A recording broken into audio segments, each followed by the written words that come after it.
কেমন হতো যদি আমাদের ছোট ছোট সোনামণিরা বাস্তব জ্ঞান ভিত্তিতে শিখতে পারত।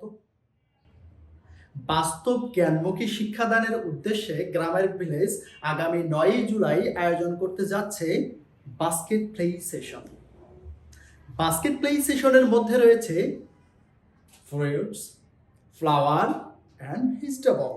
একটা ঝুড়িতে আমরা ফল রাখবো, ফুল রাখবো, যাতে খুব সহজেই বাচ্চারা সেখান থেকে একটা করে ফল, ফুল এবং ভেজিটেবল নিয়ে আইডেন্টিফাই করতে পারে, সেটার নাম জানতে পারে। তাহলে তাদের বাস্তবমুখী একটা জ্ঞান অর্জিত হবে। চলুন দেখা যাক আমাদের সেই দোকানটা কেমন হয়েছে।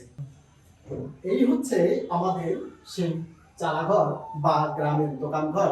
এই ঝুড়িতে থাকবে হয়তো ফল, অন্য একটা ঝুড়িতে থাকবে ফুল এবং অন্য আরেকটা ঝুড়িতে থাকবে সবজি, যাতে বাচ্চারা প্রত্যেকটা সবজি, প্রত্যেকটা ফল এবং প্রত্যেকটা ফুল আলাদা করে আইডেন্টিফাই করতে পারে, চিনতে পারে, নাম মনে রাখতে পারে, যাতে করে তাদের অর্জিত হবে বাস্তব জ্ঞান এবং দক্ষতা। তাহলে আগামী 9 জুলাই আপনারা চলে আসুন গ্রামার ভিলেজ, দেখুন আমাদের বাস্তব জ্ঞান ভিত্তিক বাচ্চাদের শিক্ষাদানের কৌশল। ততক্ষণ পর্যন্ত সবাই ভালো থাকবেন। আসসালামু আলাইকুম।